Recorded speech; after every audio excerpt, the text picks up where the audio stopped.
Assalamualaikum warahmatullahi wabarakatuh.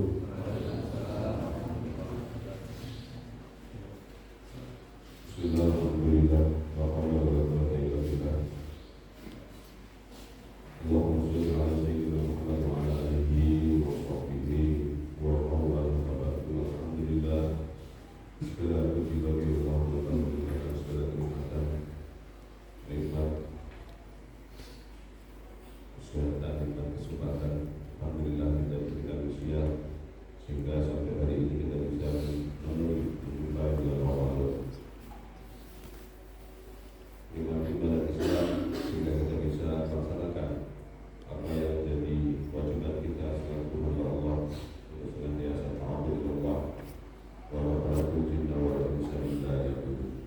Dan tidaklah aku cobaan jin dan manusia kecuali yang berbeda. Semoga apa yang kita lakukan dalam rangka ibadah tetap terima Allah SWT. Amin. Amin. Ya Rabbal Alamin. Salawat dan salam semoga tetap terlimpah pada baginda Rasulullah SAW, kepada keluarganya, para sahabatnya. Semoga termasuk kita semuanya. Semoga kita bisa mengikuti sunnah-sunnahnya dan kelak di hari akhir kita bisa mendapatkan syafaat. Amin. Amin ya Rabbal Alamin.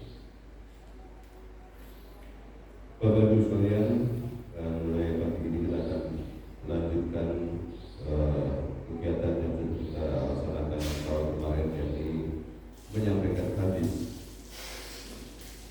Kita akan teruskan menyampaikan hadis dan kita hadis Arba'in Nawawiyah.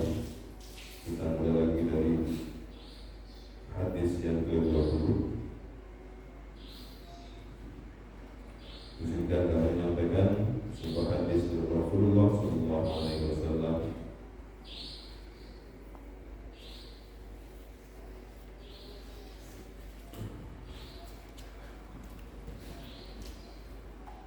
An Abi Mas'ud Uqbah bin Amr al-Ansari al-Badri radhiyallahu anhu.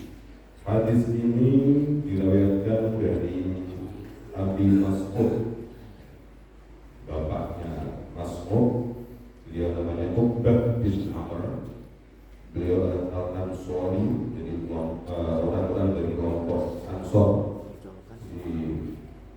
Kita tahu bahwa di kalangan sahabat itu ada orang-orang Muhajirin, ada orang-orang Ansor.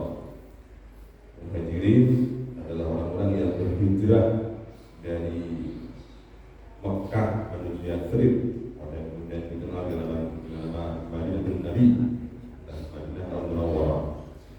Al-Ansor itu adalah orang-orang penduduk asli, pribumi dari kota Madinah, baik dari kelompok Bani Aus maupun Bani Khazraj. Semoga Allah meridainya. Qala Abi Mas'ud atau Abu Mas'ud berkata, qala Rasulullah sallallahu alaihi wasallam, sesungguhnya Rasulullah sallallahu alaihi wasallam telah bersabda, inna, sesungguhnya mimma adrakan nasu min kalamin nubuwah al-ula, kalimat yang viral, kalimat yang terkenal dari para nabi-nabi dahulu di kalangan manusia, yang diketahui oleh manusia, kata Rasul. Tidak ada satu kalimat yang terkenal, satu kalimat yang viral, satu kalimat yang terus-menerus disampaikan dari mulai zaman nabi-nabi dahulu adalah idza lam tastahi fasna ma syi'ta. Idza apabila lam tastahi, kalian, kamu tidak malu, fasna, maka lakukanlah ma syi'ta, apapun yang kamu mau.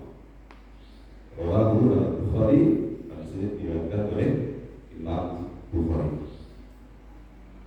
Jadi ini satu kalimat yang terus berulang-ulang, satu kalimat yang sangat mengena di dalam konteks manapun, dari zaman dulu bahkan sampai dengan sudah zaman sekarang. Jikalau kamu tidak merasa malu, lakukan apapun yang kalian mau.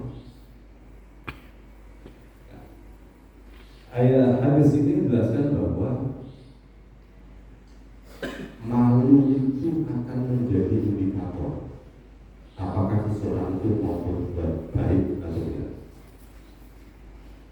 Orang yang malu seharusnya akan membuat dirinya senantiasa memperhatikan apa yang akan dilakukan.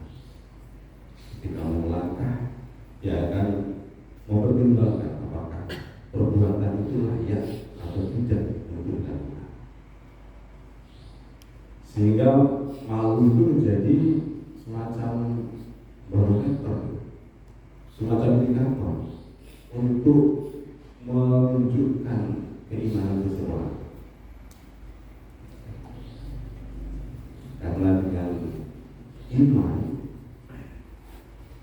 ketika orang percaya pada Allah, bahwa Allah mengawasi semua apa yang kita lakukan, bahwa Allah melihat semua yang kita katakan, Allah mendengar apa yang kita katakan, maka seharusnya akan menjadi keterangan bahwa melalui kalau seandainya melakukan hal-hal yang melanggar aturan Allah. Sehingga di sebuah hadis dikatakan bahwa al-haya'u syu'batun minal iman. Malu itu adalah sebagian dari iman. Artinya orang yang malu itu menunjukkan kualitas keimanan. Semakin beriman, maka dia akan semakin punya rasa malu.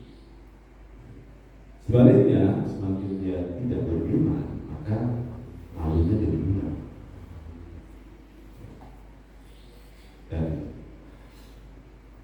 di hadis yang lain Rasul mengatakan, al-haya'u wal imanu qurina jami'an, bahwa iman dan rasa malu itu akan senantiasa bergandengan tangan, akan senantiasa bersamaan kapanpun dimanapun. Idza rufi'a al-akharu, kalau salah satunya hilang, maka yang lain akan hilang. Kalau iman hilang, rasa malu juga akan hilang. Itu dengan sebaliknya, kalau orang yang punya malu, maka imannya juga hilang. Dan rasa malunya akan menunjukkan kualitas perilaku kita. Ketika orang malu pada Allah Subhanahu wa Ta'ala, maka dia tidak akan melakukan perbuatan maksiat apapun dimanapun.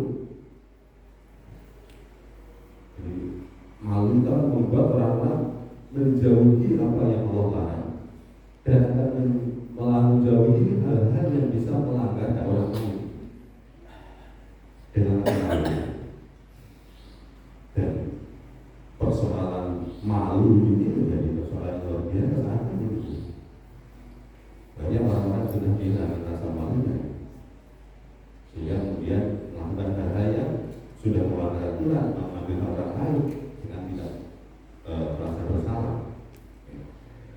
Ketika orang tidak malu, misalnya dia di bulan Ramadan dengan santainya, ada seorang muslim yang makan, dia potong di luar pada siang hari dengan bangganya. Padahal yang non-muslim aja menghormati orang muslim, tapi orang muslim sudah tidak ada sebelum menunjukkan hal seperti itu. Sudah kehilangan rasa malu. Banyak orang yang kemudian dengan gampangnya dari rumah sambil berangkat kantor dan naik bungkusan, isinya bukan botol, isinya sampah, buang di sebelah tempat tanpa rasa malu. Padahal Allah melihat kita. Paling tidak bisa kita malu dengan diri sendiri. Kalau Allah sudah menciptakan kita, harus kita malu terhadap dengan tanpa rasa malu. Misalnya orang merobos lampu lalu lintas, bahkan sambil bel-bel. Kalau saya berhenti dulu, apapun alasannya, gitu kan? Buru-buru, udah apa? Tanpa rasa malu. Kalau seandainya ada rasa malu, maka tidak akan dilakukan. Tanpa rasa malu juga orang kemudian melakukan hal-hal yang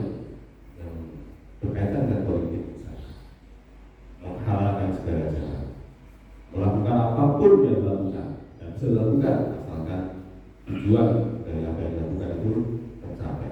Apa boleh? Seperti aturan, menabrak aturan, merekayasa, apapun, pemilu dan sebagainya untuk mencapai satu tujuan, itu semua timbulkan rasa malu yang tidak ada dalam diri. Dengan tanpa rasa malu, orang juga tidak menggunakan kewenangannya untuk kepentingan pribadi dengan merugikan orang lain. Maka korupsi merajalela. Kita nggak punya malu, nggak punya rasa malu. Pertalite dicampur dengan pertama dioplos, katanya bukan dioplos, katanya di apa? Baking, katanya nggak rusak mesin motor, tapi bikin ambil. Sebenarnya muncul anak negara sama malu. Makanya kalau kita masih merasa beriman, kalau kita masih merasa sebagai orang yang beriman, kita yakin Allah melihat kita, kita yakin Allah mendengar kita, maka seharusnya dalam diri kita itu ada rasa malu, sehingga kita malu untuk misalnya melanggar aturan umum, malu untuk melanggar norma-norma sosial, malu untuk mengambil hak orang lain. Dan demikian rasa malu itu menjadi semacam filter, semacam pengawasan melekat dalam diri seseorang, sehingga setiap kali dia melakukan dia akan mempertimbangkan ini kira-kira bagaimana. Malu rasanya kalau kemudian ternyata melakukan hal-hal yang melanggar aturan Allah atau mengambil hak orang lain yang seharusnya bukan hak. Dan dalam konteks sosial masyarakatan, rasa malu itu penting sekali, ya, dengan tetangga, dengan sesama warga.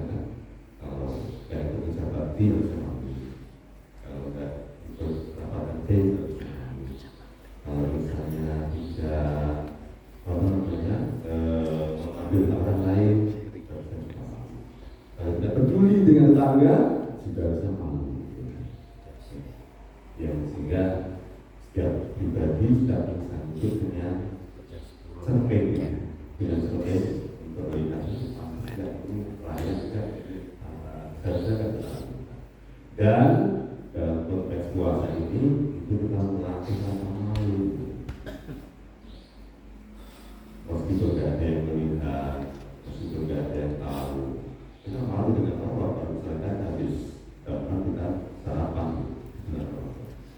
Meskipun tidak ada yang tahu, tapi Allah, maka kesadaran bahwa Allah melihat kita, Allah mengawasi kita, itu harusnya menjadikan kita merasa malu. Meskipun dia ada orang yang tahu, karena Allah melihat kita, Allah mengawasi kita, sehingga kita akan membutuhkan rasa malu. Semoga dengan puasa ini kita bisa lebih bisa meningkatkan kualitas iman, sehingga kita juga bisa punya rasa malu, malu untuk melanggar aturan Allah, malu untuk tidak melaksanakan kewajiban Allah, malu